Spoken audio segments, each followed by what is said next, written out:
Y aquí estamos de nuevo, allanando este camino largo, tortuoso tal vez, de años de experiencia, pero que partió en el año 2012, en octubre del 2012, cuando la población Enrique Vigan, o el Parque Enrique Vigan, como se conoce en la municipalidad de Quilpué, se cumplían 50 años.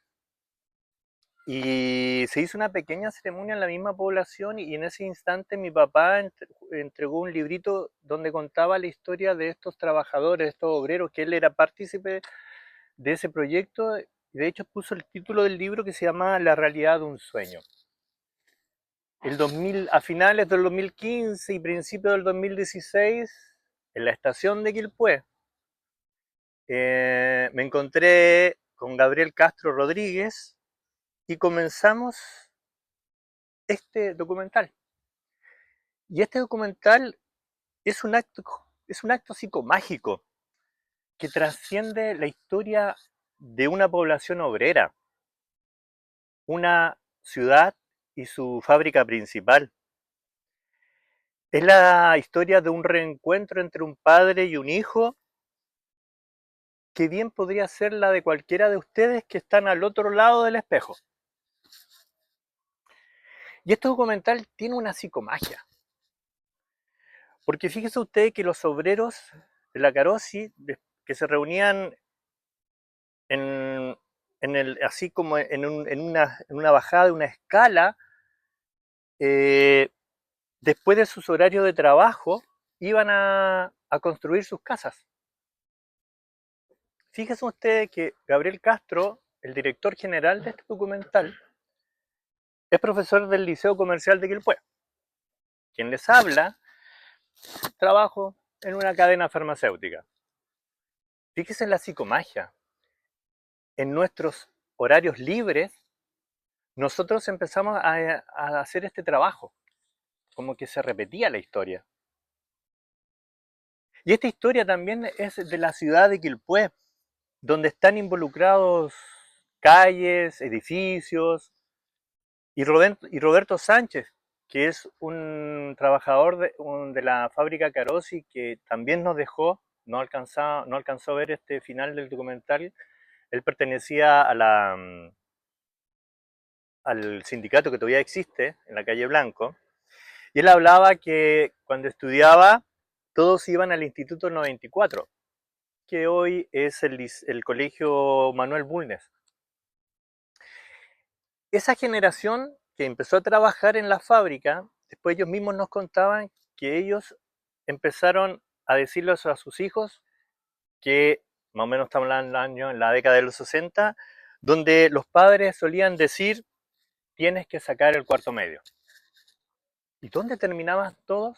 En el Liceo A39, a sacar su cuarto medio.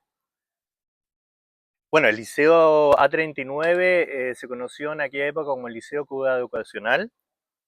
Actualmente es el Liceo Artístico Guillermo Gronemeyer. Guillermo Gronemeyer es fue un destacado profesor de castellano, rector de este liceo y que sus alumnos lo conocían como el pelado. Eso es lo que yo investigué por ahí. Hay muchos que tienen alumnos que fueron de ahí, sí, lo reconocíamos, lo hablaban como que era el pelado. Él fue un influencer en las generaciones por sus conocimientos científicos y humanísticos. Su labor fue tan fundamental para el desarrollo de Quilpué a nivel educacional.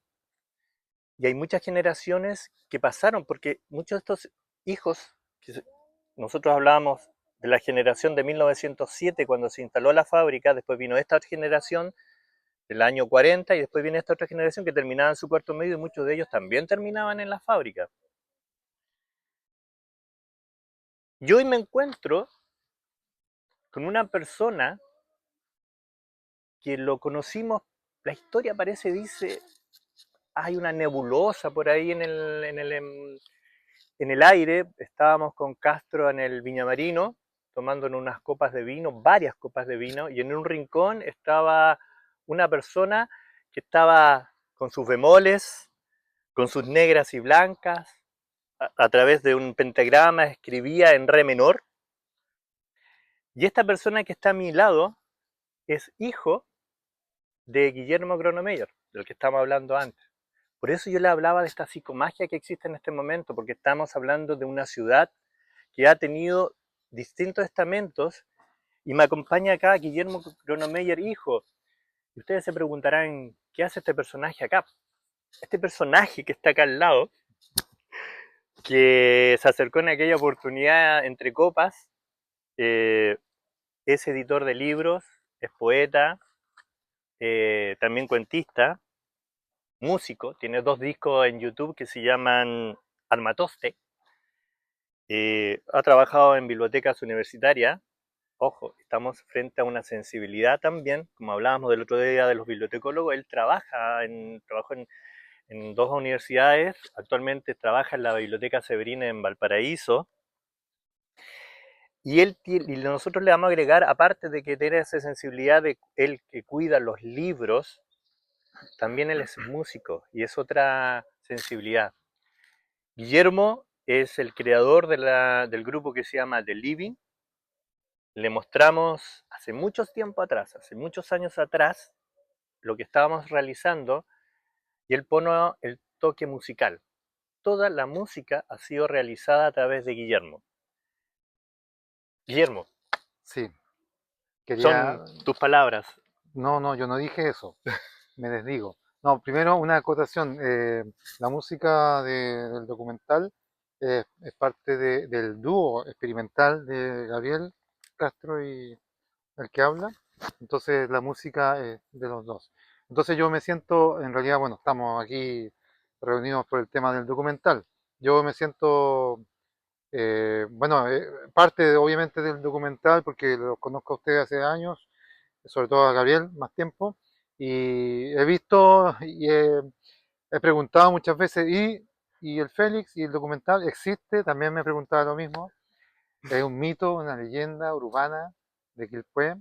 Entonces me alegro de que por fin se esté concretando, o sea, eh, y la música que es parte del documental la hacemos con Gabriel, en la misma forma que en la que ustedes han trabajado el documental, planteándose una idea previa, pero resulta que en el camino sale otra cosa, o sea, es experimental en ese sentido como nuestra música, así como el documental ha empezado con una idea y resulta que el resultado fue finalmente eh, otro, que es maravilloso, o sea, una historia íntima que refleja también una historia colectiva y viceversa.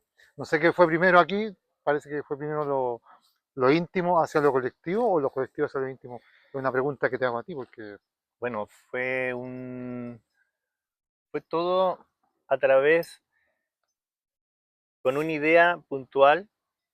De hecho, te hablaba del 2012, yo escribí con mi papá el libro, nos reencontramos, se acabó la historia hasta ahí. Y con Gabriel, bueno, con Gabriel Castro hemos hecho varios trabajos culturales a través de los años. Ujú. Y nosotros habíamos desaparecido, nunca nos habíamos encontrado, y después de muchos años me lo encuentro acá en Quilpué, curiosamente. Él se había instalado acá en Quilpué. Y ahí él se interesó en la idea, leyó ese pequeño libro y partió esta idea.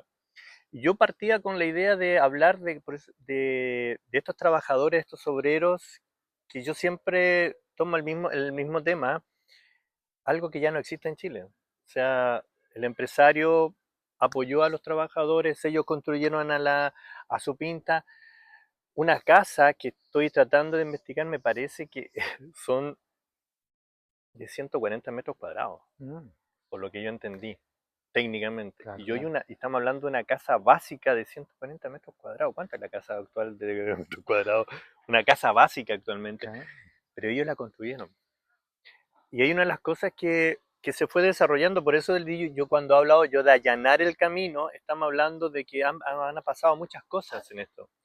De hecho, cuando yo te hablaba que tienes una visión muy especial, hay una sección de fotos antiguas que rescatamos, de ellos cuando trabajaban, de ellos cuando se juntaban la familia, porque en aquella época el promedio de hijos entre ellos era entre 5 y 11 niños. Ah, ujú.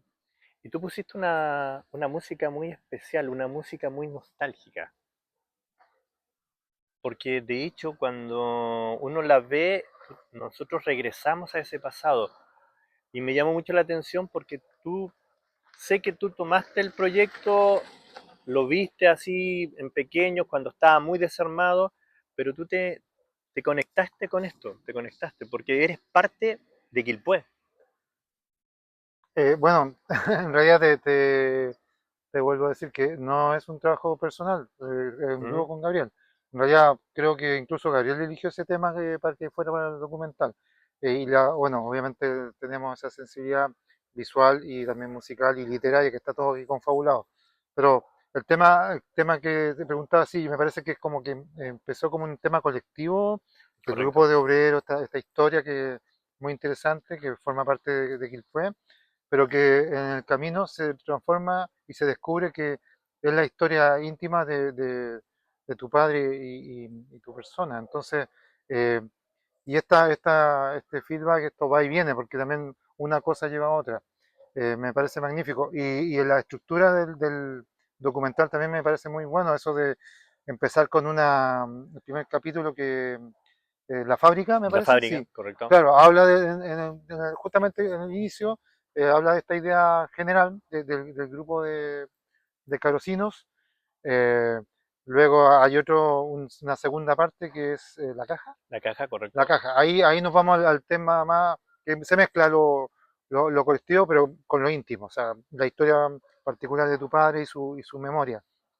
Y después volvemos, tercera parte, a la cooperativa, que nuevamente hablamos del grupo y finalizamos con la toilette, que es la parte más íntima, que creo que es la que más me llamó, sobre todo es por el tema de la memoria, tu relación, tu recuerdo, y que eso le da como el peso, porque en realidad historia, todos tenemos historia, y la idea es rescatar esa historia y mejor si lo puedes plasmar en un libro, en un documental, en una obra pictórica, en lo que sea, pero es muy buen ejercicio de usar este músculo de la memoria, este ejercicio de Mm. memoria es fantástico, me parece loable, ojalá que haya más trabajos como este en cualquier aspecto, ¿no? A lo mejor no es la fábrica, claro, sí que están importante en la historia que él fue, pero no sé, hay un grupo de, qué sé yo, viejitos de una junta de vecinos que sí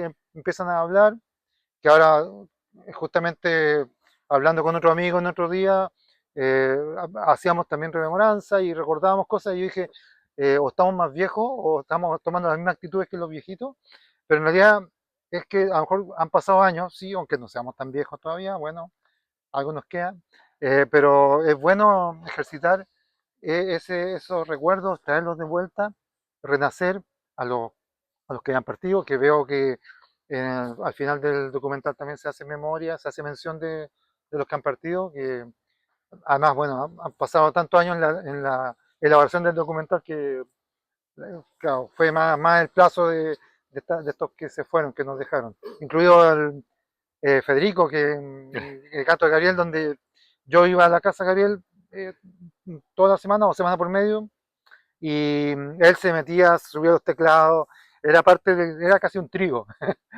Y, y claro, uno se acuerda, mientras estén en el recuerdo, eh, nuestros seres queridos, nuestros antiguos amigos, qué sé yo, están vivos. Mientras nosotros estemos vivos, los recordemos, siguen vivos con nosotros. Que dentro de todo, porque nosotros, cuando partimos de este proyecto, nosotros te mostramos lo que estábamos haciendo y de acuerdo a lo que estábamos haciendo, ambos, mm, de Gabriel y tú, trataban de crear algo. No había algo concreto porque eran imágenes y lo que podríamos, y lo que tratábamos de hacer, lo que podríamos poner.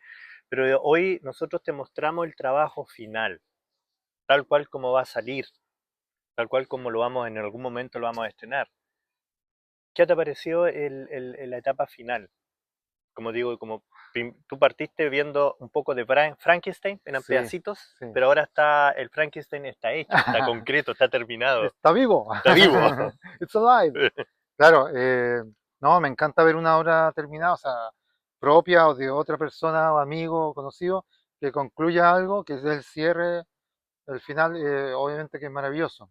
Entonces, puro elogio, o sea, como obra, como como objeto artístico, como objeto de memoria, como documental en general, maravilloso y felicitaciones a todos los creadores. Bueno, aquí dos de los que están aquí son los cabecillas, así que felicitaciones para ustedes, me parece fantástico que hayan logrado esto.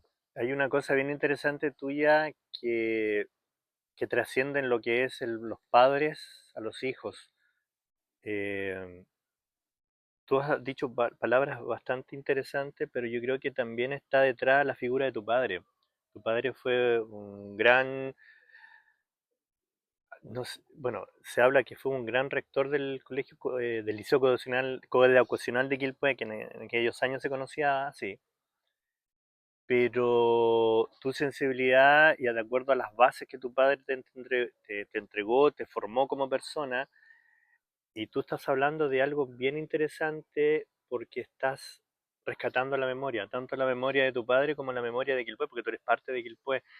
Y por eso cuando dije un poco al chistoso, que no era en el Viñamarino, unas copas de vino, pero creo que más allá de este poquito reírnos un poco de nosotros mismos, eres y eres parte de un proyecto que sinceramente aquí te lo agradezco porque nos conocimos en el camino, pero eras más amigo de Gabriel. Gabriel me invitó, me dijo, sabes que yo tengo a alguien que nos puede ayudar en la parte musical, ustedes dos hacían cosas locuras entre medio, Federico, de hecho voy a estrenar a Federico. Federico nos tiene una obra, en algún momento va a salir un reel cuando Federico nos tocó a nosotros, así como Federico a ustedes, cuando ustedes hacían la música, él se conectaba con usted, bueno, que también se conectó conmigo. Federico jamás nos dejaba tranquilo, él se ponía sobre la pantalla del televisor a dormir, a roncar, pero en una oportunidad él se subió arriba del piano, de un piano que ustedes ocupaban, y él nos tocó una obra, me dijo, esto es para ti.